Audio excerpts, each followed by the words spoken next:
Jeff Sims, the former Georgia Tech quarterback, commits to Nebraska. And I'm excited about this one, so I'm going to let you know why you should be too. First things first, this is a guy coming in with 3 years of starting ACC experience. I think it was 23 games to be exact.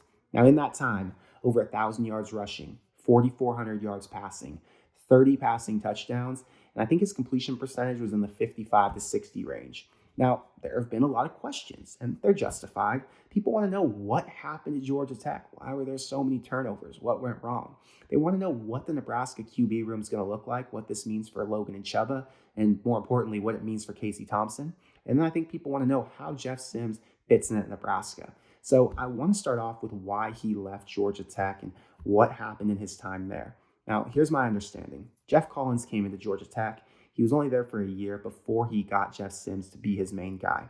Sims came in as a true freshman, and my understanding is they were trying to transition that offense still from that triple option spread into a full regular spread from shotgun. Jeff Sims was asked to do too much. He had to throw it all the time, run it all the time, and he was that key cog in the wheel, kind of like Adrian Martinez. So Nebraska fans know what that's like. Because he was asked to do too much, he had a lot of turnovers. He forced some things, and it just didn't go well. They didn't have a great offensive line. I don't think they had great receivers. They did have a really good running back at one point, but that doesn't really matter. Jeff Sims didn't thrive in that offense and in that situation. Now, I think Nebraska is going to give him a much better opportunity to thrive. Let's talk about what the quarterback room looks like right now. You got Casey Thompson, the obvious QB1. I listed him as my number one most important player that Matt Rhule needs to keep on the current roster if he wants any success next year. The reason I said that, which if you watched any Nebraska games last year towards that ending, you know. The depth at quarterback was rough, to put it nicely. Logan Smothers and Chuba Purdy underperformed. And whether it's their fault, whether it's development from the previous staff, Mark Whipple didn't give him enough attention, not fit for the offense, I don't know the answer there. None of that matters. They were not sufficient. They were not good enough to be guys who could lead that offense. And ultimately, the team died with them back there, unfortunately. Obviously, it wasn't just on them. There were a lot of issues that contributed to the offense failing. But with them in there and getting that opportunity, it didn't look good. Because of that, Matt Rhule could not afford to roll with either of those guys while Casey Thompson's out for 6 months recovering from shoulder surgery. Not sure if he already had that surgery or if he's going to have it, but either way, he's going to be unavailable for spring practice.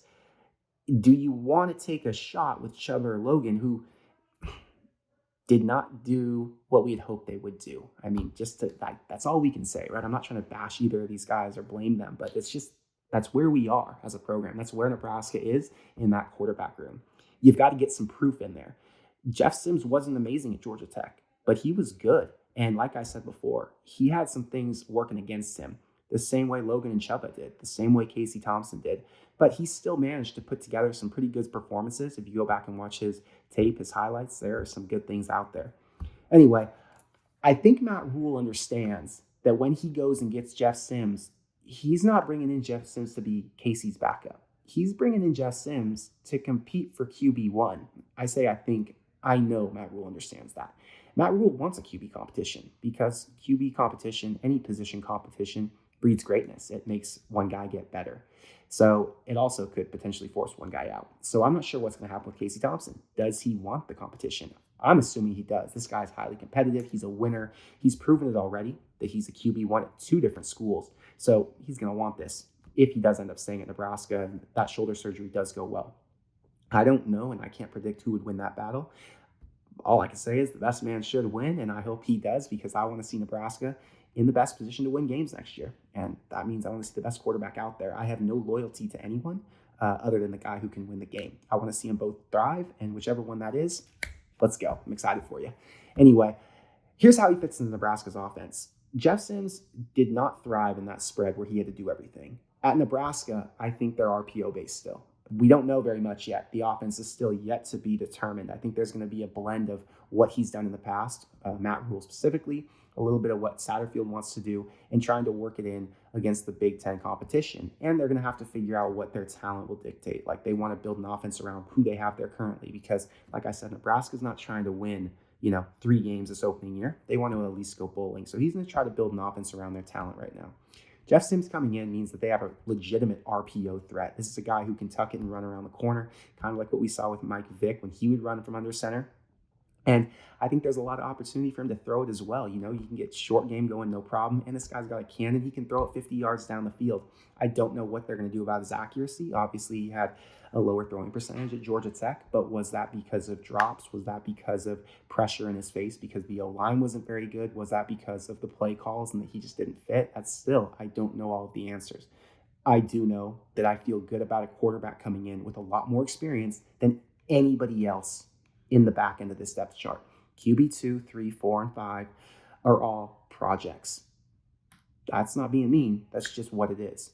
Chuba is a project. He has not done enough to show that he can be a legitimate QB2, because when you're playing in the Big Ten, your QB2 has to be a QB 1.5, a guy who can go out there and win games. Because what happens in Big Ten play? Quarterbacks don't make it through the entire season, especially when you've got an offensive line that's still learning and developing. Again, to put it nicely, Casey was the Achilles heel of the offense last year. With Jeff Sims, Casey is now, I don't want to say replaceable, but Casey is now someone that you can afford to lose and still have hope to win a game. Anyway, I'm excited for that because we now have the depth to get through an entire Big Ten season. I think that's kind of the point here. I don't want to see him run it too much. I don't want to see him be the do-it-all QB, and I don't think that's what Matt Rhule has in store. I think this is going to be an offense that runs the ball first, an offense that will use the RPO and is going to find a way to use their speed guys. As you've seen, Nebraska's recruited a lot of speed at receiver and a lot of speed at running back, and they're going to want to get those guys the ball. And there's going to be some mismatches where Jeff Sims won't have a guy QB spying him because he's under center, and I promise you Nebraska will run some plays under center.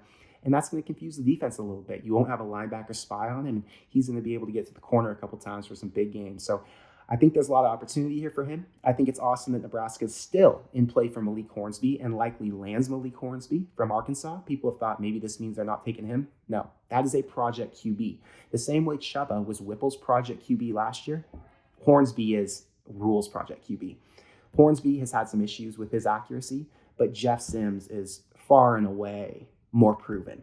He's not as fast as Hornsby, but he's faster and more mobile than Casey is. So there's an element here that I think is going to really help Dominic, I'm getting Dominic Dillon's names, everybody's names mixed up from the Rhule family. But I think this is going to help Donovan's offensive line a lot as they start to build and try and get better. And yeah, I'm just excited for the future. This is a guy who I think has 2 years of eligibility. So there are some questions about Dylan Rhule. We know nothing. There's no commitment timeline, none of that. Might not even come to Nebraska. But let's say in a crazy world, Nebraska somehow lands Dylan. What this means there, Dylan could potentially come and be behind Jeff Sims while Jeff Sims is in his senior year, and then Dylan could take over as a sophomore. That's what it could potentially mean. But that's way speculation, and we know nothing about that. Anything can happen. We'll just focus on the now. So the now is Jeff Sims comes in, Casey Thompson stays, my opinion, very well could change. Chuba and Logan, honestly, I could very well see one of them leaving. And then Harburg seems to be a project that Rhule would want to take on because the staff has talked about him. So that's my guess for the quarterback room. We'll see how it plays out, but we now have a competition for QB1. And either way, whether it goes to Casey or to Jeff Sims, I'm pumped. Those are 2 solid quarterbacks, and it gives me a lot of hope for the future. So hopefully we don't lose one of them to the portal after one of them loses the job, because you can't have 2 QB1s.